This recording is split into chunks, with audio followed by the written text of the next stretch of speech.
नमस्कार दर्शक बंधु गृहिणी मानक 30टी किचन टिप नहीं आसी।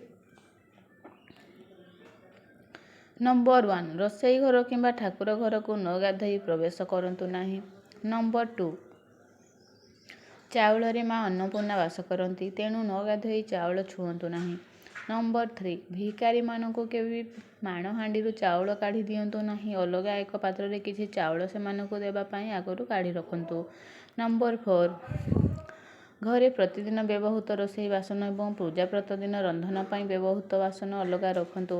नंबर 5 घरर पूजा प्रतिदिन रंधन पई व्यवहृत सामग्री और पूजा सामग्री को अलगा रखंतु जेपरि सेथिरे केबे भी उसना अईठा मैला हाथ न लागे एवं रजस्वला समय रे सेही सामग्री को छुअंतु नाही।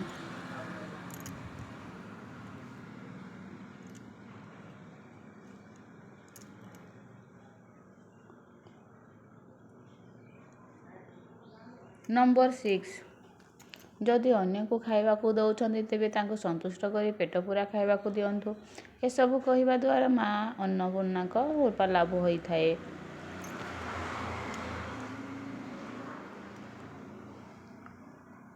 नंबर 7 मुंड धोई सारिया परे नाली चाहा पानी रे मुंड धोइले चुटी चमकिबो एवं चुटी भल बढ़िबो।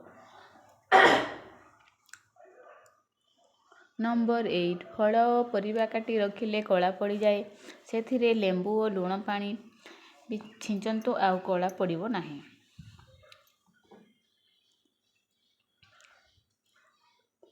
नंबर 9 पाद फाटिले रात्रि रे पाद को भल भाव सफा करी घिओ लगेइले पाद आउ फाटिबो नाही।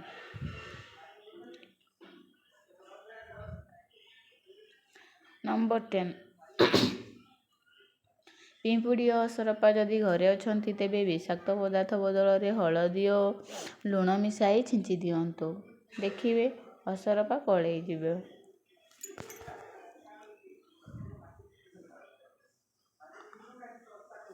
नंबर 11 चीनी डबारे किछि लवंग पकाइले चीनी रे आउ पिंपुड़ी लागिबे नाही।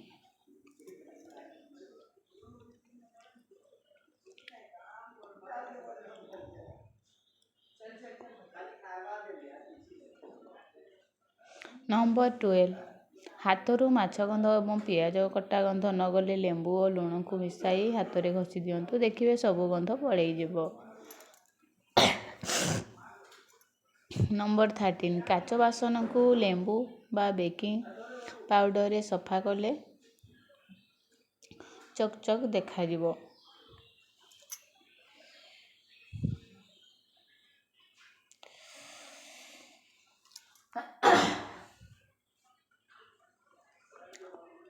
नंबर 14 साबुन बदल रे हलदी और बेसन व्यवहार कले व्रण हुए नहीं एवं मुहरे लगाइले मुह रंग फिटे और ग्लो करे।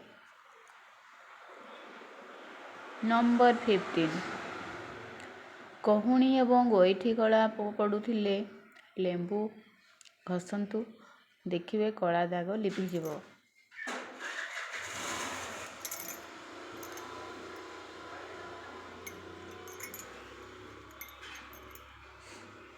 नंबर 16 घिओ डबारे अल्प लवंग पकेइकी रखिले घिओ अधिक दिन पर्यंत सुरक्षित रहिबो नष्ट हबनी।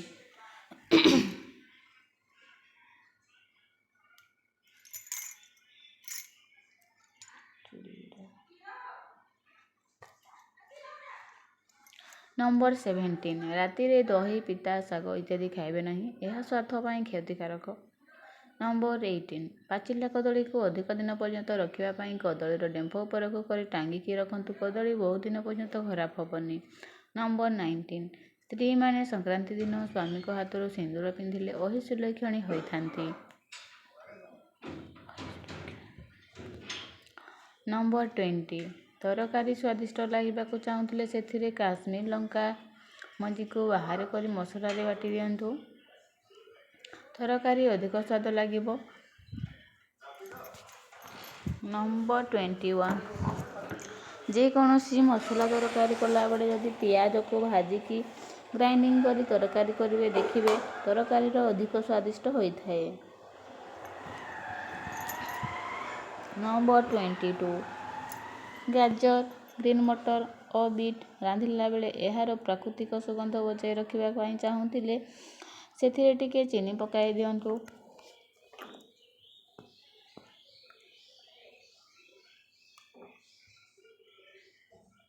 ନମ୍ବର 23 ପନିରକୁ ନରମ କରିବାକୁ ଚାହୁଁଥିଲେ ପନିରକୁ ନ ଛାଣି ଗରମ ପାଣିରେ ଅଳ୍ପ ସମୟ ପାଇଁ ପକାନ୍ତୁ, ଫଳରେ ପନିର ନରମ ରହିବ। ନମ୍ବର 24 ପନିପରିବାର ପ୍ରାକୃତିକ ରଙ୍ଗ ବଜାୟ ରଖିବାକୁ ଚାହୁଁଥିଲେ ରାନ୍ଧିବା ସମୟରେ 1 ଚାମଚ ଚିନି ପକାଇ ଦିଅନ୍ତୁ। ପନିପରିବାର ରଙ୍ଗରେ କିଛି ବି ପରିବର୍ତ୍ତନ ହେବନି। ନମ୍ବର 25 ସେଓ ଓ କଦଳୀକୁ ପାଖାପାଖି ରଖିଲେ କଦଳୀ ଶୀଘ୍ର ପାଚିଯାଏ। ନମ୍ବର 26 ଶୀଘ୍ର ମୋଟା ହେବା ପାଇଁ ଚାହୁଁଥିଲେ ପ୍ରତିଦିନ ସକାଳେ 2ଟା କଦଳୀ ନିଶ୍ଚୟ ଖାଆନ୍ତୁ।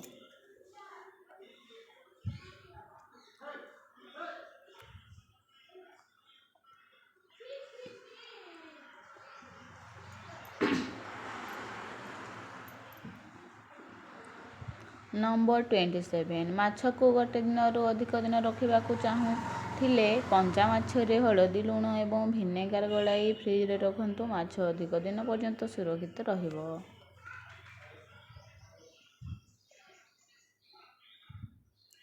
ନମ୍ବର 28 ଯେକୌଣସି ତରକାରୀ ଅଧିକ ରାଗ ହୋଇଗଲେ ତରକାରୀରେ ଅଳ୍ପ ଲେମ୍ବୁ ଚିପୁଡ଼ି ଦିଅନ୍ତୁ, ରାଗ କମିଯିବ। ନହେଲେ 2-4ଟା ଟମାଟୋ କାଟିକି ପକାଇ ଦିଅନ୍ତୁ, ତରକାରୀ ଟିକେ ଖଟା ଖଟା ଲାଗିବ ଆଉ ଏତେ ରାଗ ଲାଗିବନି।